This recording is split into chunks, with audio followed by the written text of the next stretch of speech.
Meus amados irmãos, graça e paz da parte do nosso Deus e Salvador Jesus Cristo.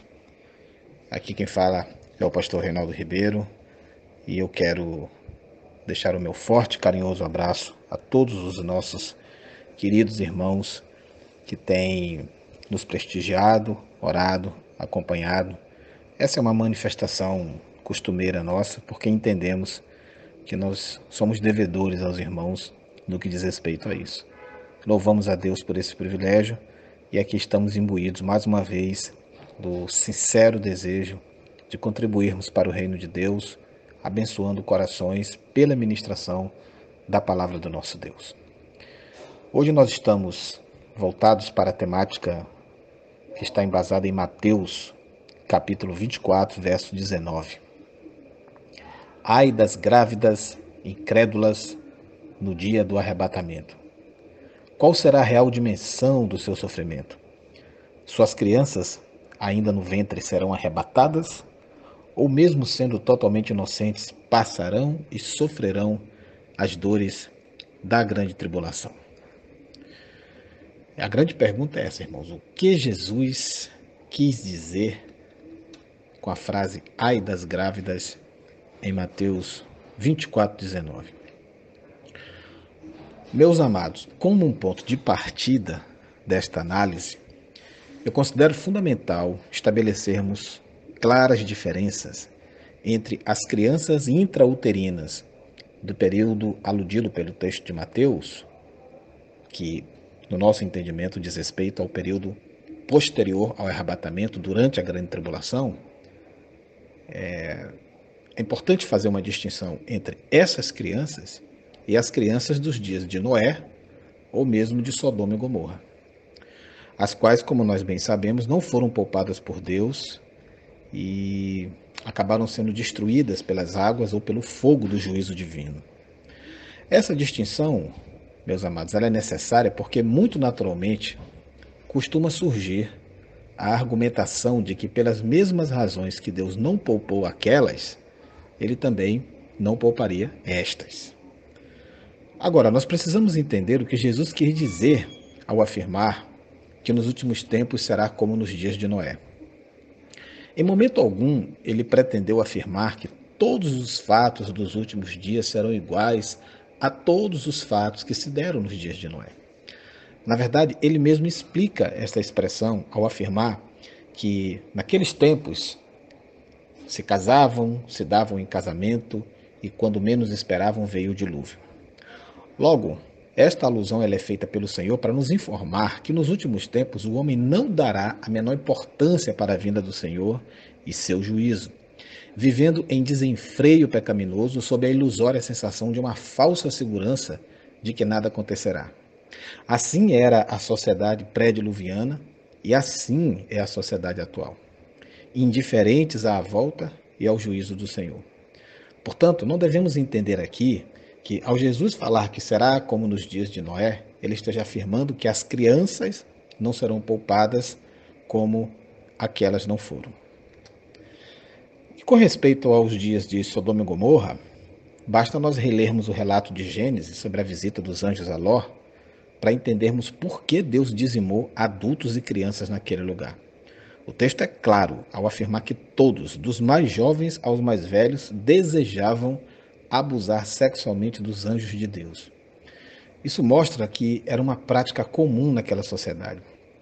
Até mesmo achados arqueológicos comprovam que os cananeus abusavam de suas crianças que cresciam destruídas por esta cultura.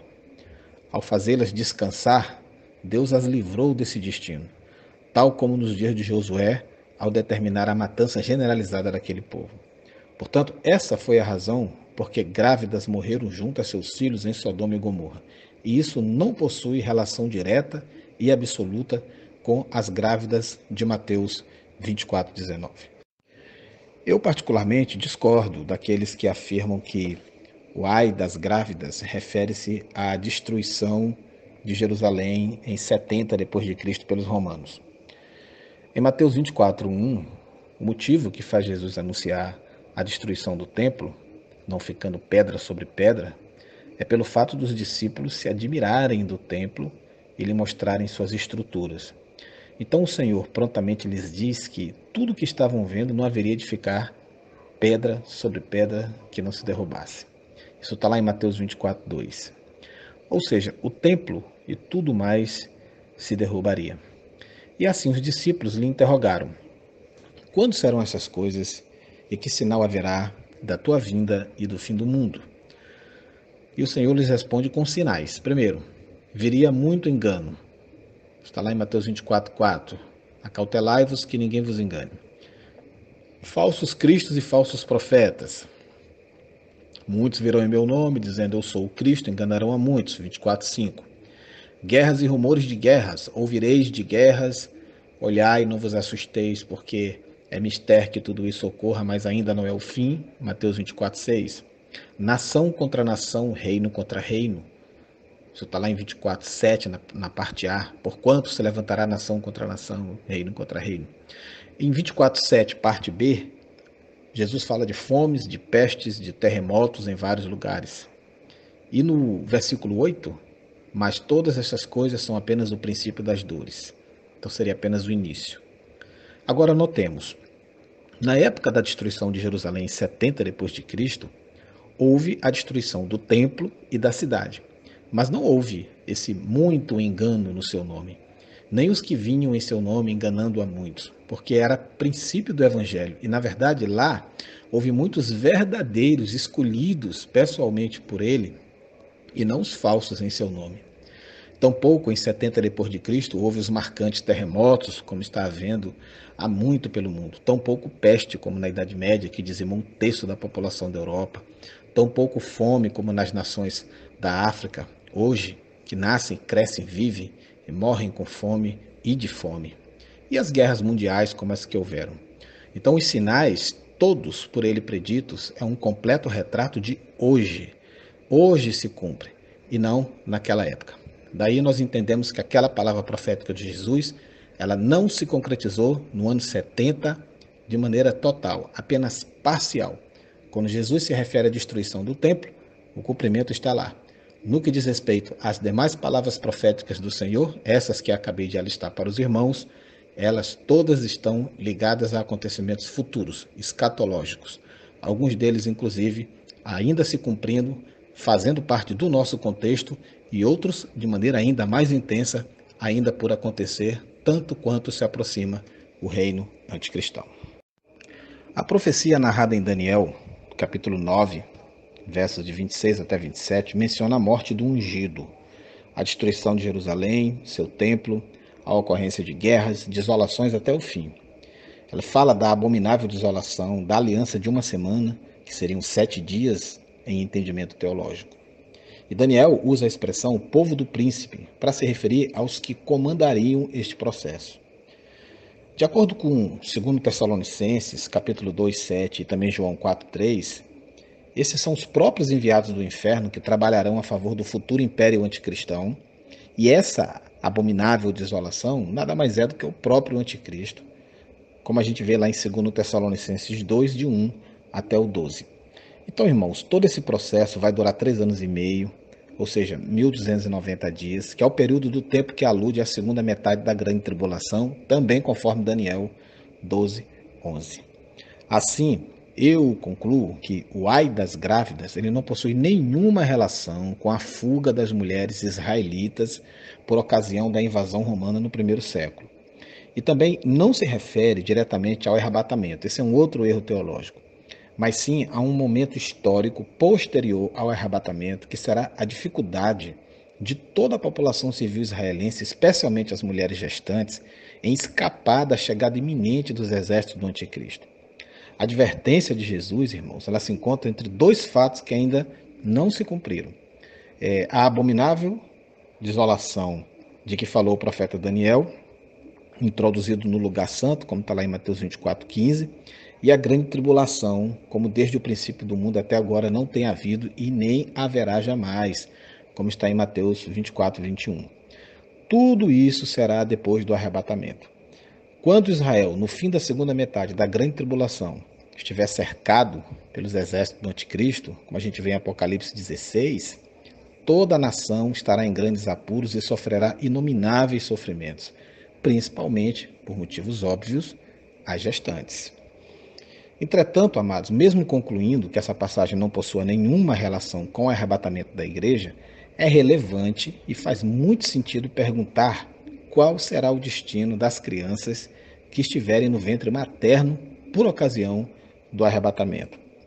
Quando falamos numa mãe crente em Jesus, não há nenhum problema, porque a depender da linha escatológica defendida por cada um, eu, por exemplo, sou um dispensacionalista pré-tribulacionista, mas a depender da linha de cada um, é ponto pacífico que esta criança ela sobe junto com a sua mãe, mesmo porque não há nenhum argumento plausível para nós crermos no oposto.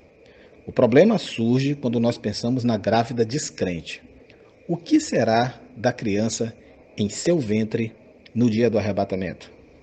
Nós jamais deveríamos crer no absurdo de que Deus arrancaria fetos dos ventres maternos, irmãos. Essa é uma prática bizarra que, a meu ver, não se justificaria nem mesmo pelo arrebatamento.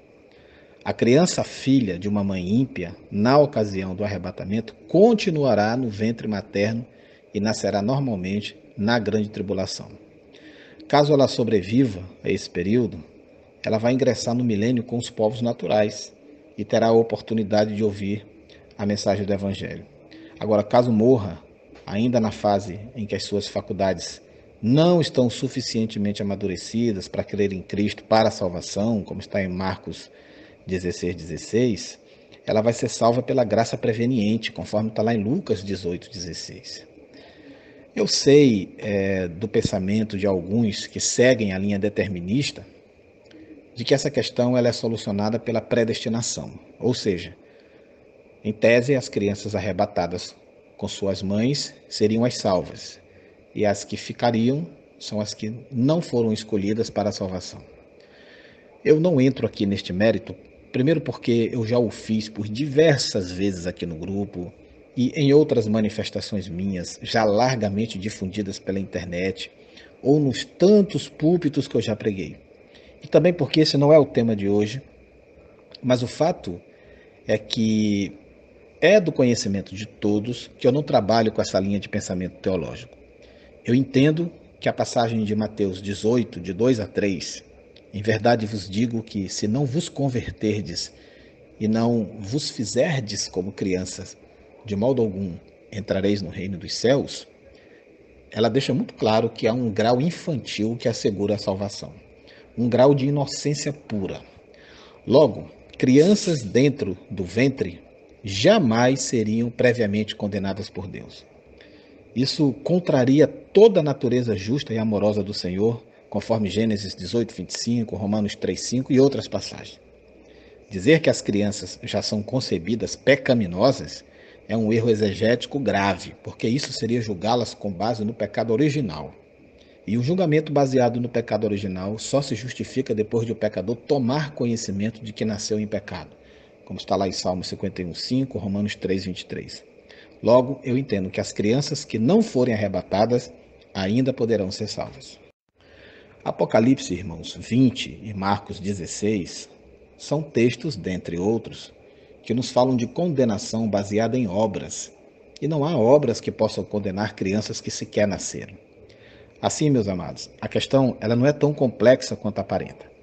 Crianças no ventre de mães que servem a Cristo serão arrebatadas juntamente às suas mães. Crianças no ventre de mães ímpias, caso sobrevivam à grande tribulação, entram no reino milenar de forma natural, porque a Bíblia afirma que haverá remanescentes humanos na grande tribulação e que entrarão ao milênio. E lá terão a oportunidade de conhecer o governo de Cristo na terra restaurada. Agora, as crianças que morrem durante a grande tribulação, em idade ainda inocente quanto ao pecado, serão salvas, porque a própria Bíblia afirma que o reino de Deus pertence às crianças. Então nós respeitamos posicionamentos contrários, essa é uma frase que eu costumo utilizar muito aqui, mas nós não enxergamos apoio bíblico sustentável para nada diferente do que acabamos de afirmar. Que o Senhor nos abençoe e que Ele dê à sua igreja a devida clareza no entendimento das Sagradas Escrituras, para que não apenas nos posicionemos, mas que tenhamos uma forma de pontuar a nossa mensagem evangelística com base, acima de tudo, à convicção de que devemos pregar o Evangelho a toda criatura, para que o máximo de pessoas possa ser arrebatada naquele tão maravilhoso dia que eu creio de todo o meu coração, muito em breve acontecerá. Grande abraço, que o Senhor nos abençoe, em nome de Jesus.